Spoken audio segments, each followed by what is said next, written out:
Yo, what is up? We are back with two videos for you today, and we are in the Tiger Sea, King Tiger Sea, the captured Tiger Sea. Now we are in Westfield for the first map. The second map is going to be Kharkov, but I wanted to show you this tank and update you on what's happening. Anyway, I'm pinging the map to C1. I tried to get the Super Pershing to come with me because I'm in the mid tier in this game. In the second game I'm going to be bottom tier. I wanted to showcase this tank because I was revisiting this tank in the last few days. I've played a total of 5 games. I've won 4 of them. I made a video of this tank about 3 months ago when it first came out. As you know, this is part of the Twitch reward tank. If you have Twitch Prime, you get this tank basically on rental for free. As long as your Twitch Prime is activated, you can keep playing this tank. If your Twitch Prime is deactivated, then this tank will disappear as well.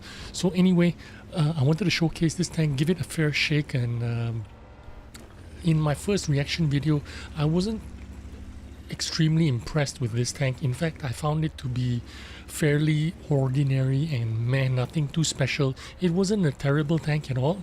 In fact, it was an okay tank. I did pretty okay in it, but the fun factor just wasn't there for me at the time, and I didn't feel that it was like too great of a tank. But anyway, here we are fighting in C1. We are in mid tier.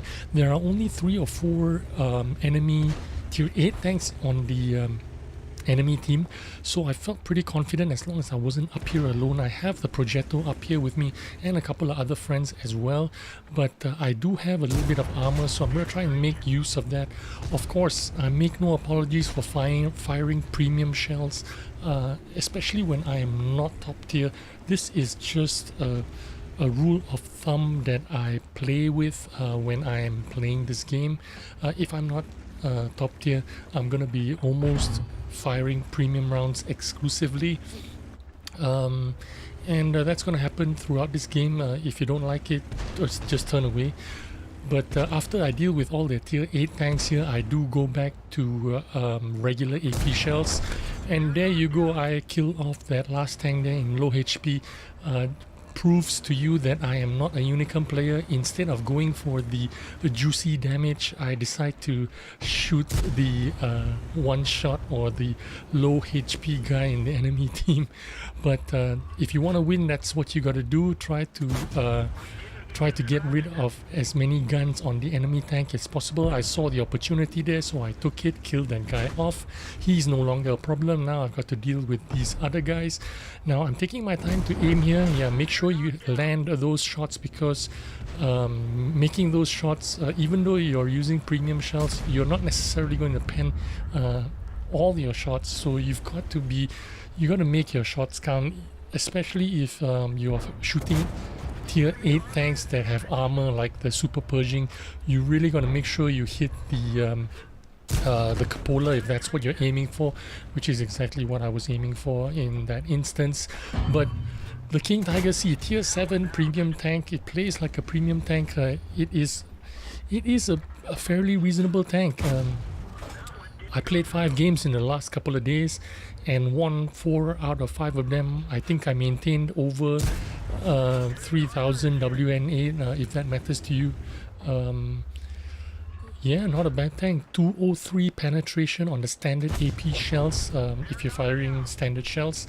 If you're bottom tier and you do need to use the premium shells, you can rely on 237 penetration on this tank, which is fairly good.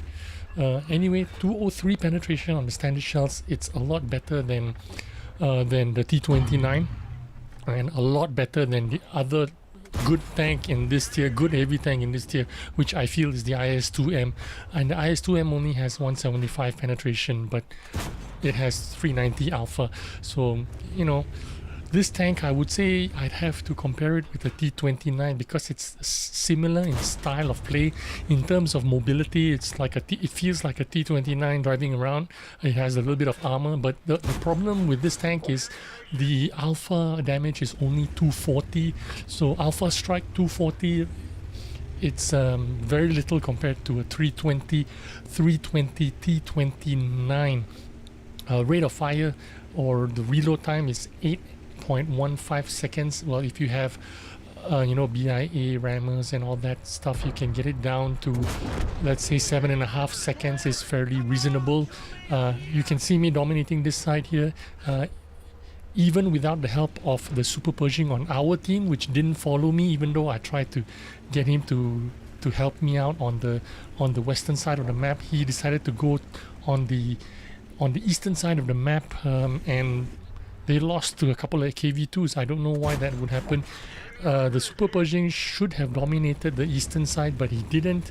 I'm happily chugging along in my King Tiger C here, doing really well with bouncing with my armor. I think I bounced over 1,000 hit points with the fairly reliable armor. If you have it sloped, if you have it angled like I was just now, I was being aggressive, sitting on top of the ridge, making them fire up on me without giving them my lower plate. They had to, the only shot they had was on my turret and my upper plate, so obviously that was going to bounce, which was to my advantage. Now I did take a hit from the tank destroyer, the Su-100 if I'm not mistaken, and he got my lower plate there because as I was trying to go forward to snipe the cupola of the Super Pershing, I was exposing my lower plate a little bit to that Su-100 and he got me in that lower plate, but I only took a little bit of damage, so that's okay. I can accept a little bit of damage as long as I'm getting a lot of output myself. Now, as you can see, I've done a lot of damage here, over 3,000. Well, this is over 2.5 right now, but I'm gonna continue on, spot the artillery, spot the KV2 and finish them off. So I'm gonna do a little bit of damage here, and this game is an ace tanker as well, and that's because I did over 1,000 plus spotting as well, so that added up to the ace tanker on this game. But I'm going to talk a little bit more about this tank before we move on to the next replay, which is a tier 9 game, and I am the lower tier tank now. I've already switched back to AP shells into this in this game because it's no longer necessary for me to shoot premium shells at tier 6 tanks, tier 7 tanks, right? So I could save some credits there without shooting APCR shells.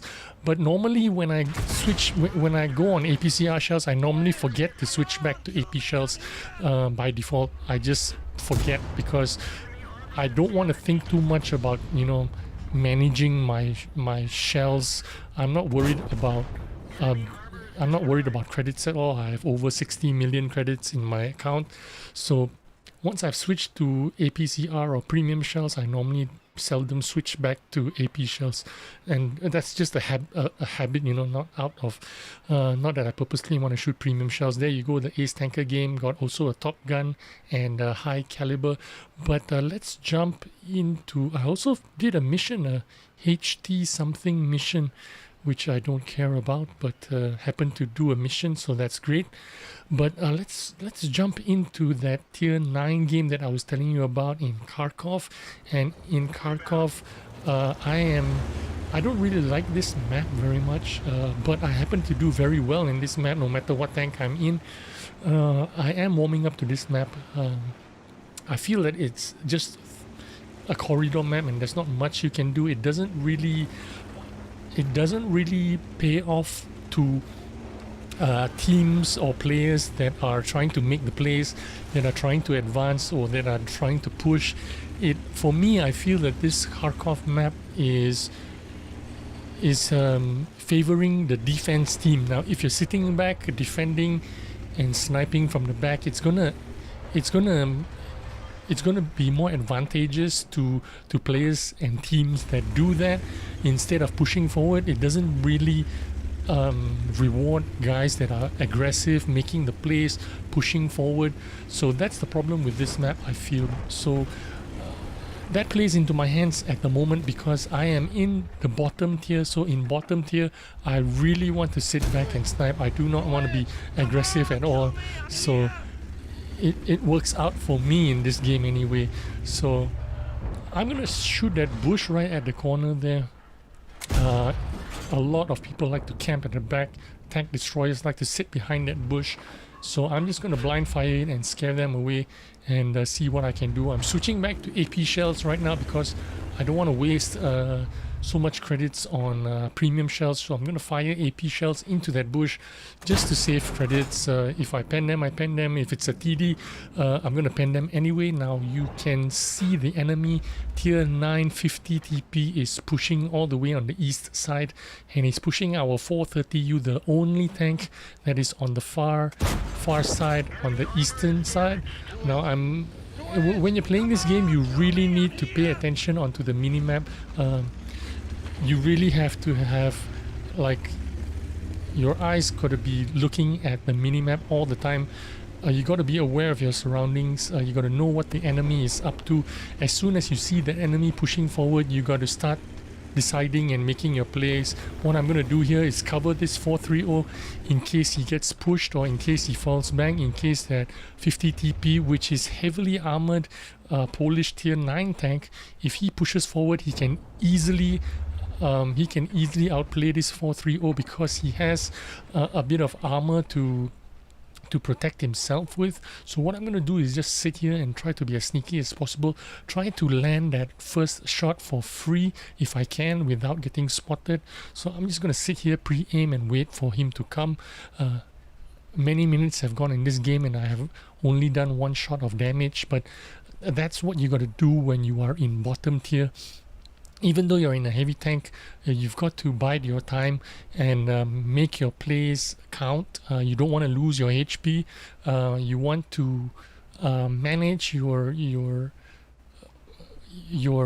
urge to attack, push forward, make the plays. You've got to manage your game that way. If I'm top tier in a heavy tank, there you go, free shot for me. I'm going to pull back and wait for him to come forward. If he comes forward, he's going to take another shot from me. So like I was saying, when you're bottom tier and you don't have the armor, or you don't have the DPM, or you don't have the mobility, you've got to think about how you want to play the game that will help your team be successful. Percentage wise, I mean, like, you've got to play the long game. You've got to think about your chances of winning this game is better if you survive longer, if you manage your position well, how you go about this game. So I've decided that I'm going to sit back and snipe in the early part of the game, let the enemy push into us, which is exactly what they did. Although I didn't predict that they would push around the east, or right on the the furthest zero line on the eastern side of the map. I don't exactly predict that they would do that, but I positioned myself ready for them to do that, and if they did do that, I would benefit the most. Like, now you can see these two guys, they think they have the upper hand on me, but they don't, because I am in an elevated position here. Basically, I am hull down. It's very difficult for them to get any kind of clean shots or meaningful shots on me. Besides, I have my teammates that are behind me, behind the cap circle on the hill, that can support me if I am spotting for them. Now, while he is turning his turret to shoot my teammate, which is also hidden and hull down and have buildings to hide behind from, these guys are basically giving us free damage because they are caught with their pants down. All I need to do here is make sure I land my shots and try not to take any damage while I'm doing that, because I'm in a very good position to not take any damage and also deliver damage at the same time. So if I can do that, I will try to keep doing that, so that I can use my HP for the mid to late game. As you can see, we are now leading, because those two guys made the mistake of pushing forward blindly. They did try, but like I said, on this map it really plays into the hands of the defenders. If you are defending on this map, whether you're spawning north or spawning south, if you're a defender, there's a lot of places for you to hide, for you to use bushes, for you to use buildings. You can side script, you can hull down in any kind of tank. If you are defending, it is advantageous. It's going to be more advantageous for you if you are defending. If you're attacking, it is very hard for you to make the plays. It is very hard for aggressive teams to make any kind of significant progress, because this map is just so good for defending and hull down and side scraping. So I'm just trying to make this point to you guys. If you ever get onto this map, pushing is very difficult unless you can push together with your entire team. Like if you push with 5, 6, 7 guys, then you're likely to win. But if you're gonna push with just 2 guys or 3 guys, it's very difficult. You saw me there basically hull down versus 2 guys, and I beat them both with a little bit help from my teammates, of course. And even when the STRV decided to join their team and help them, it was too late.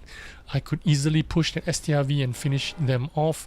And now I'm trying to get some extra damage. This guy here, he's just on 1 HP, but he's very far away, and unfortunately the King Tiger C cannot snipe at that kind of distances.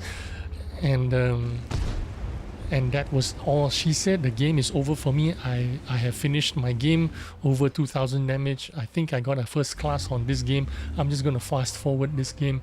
But the Tiger C, you can get this tank for free if you have Amazon Prime and Twitch Prime. If you keep that account active, you can get this tank for free. Have a little bit of fun with it. It's a bit like a T29, but you earn a lot of credits if you fire mostly AP shells. And yeah, by the way, the modeling on this tank is amazing. If I'm not playing this tank, I'm in the garage looking at it, because the Zemmermit on the Tiger C is beautiful. It makes this modeling is absolutely amazing. I hope you enjoyed this video and get a little bit of insight into this tank and the maps and how to play with this tank. Thanks for watching, and I'll see you again on the next video. Bye bye.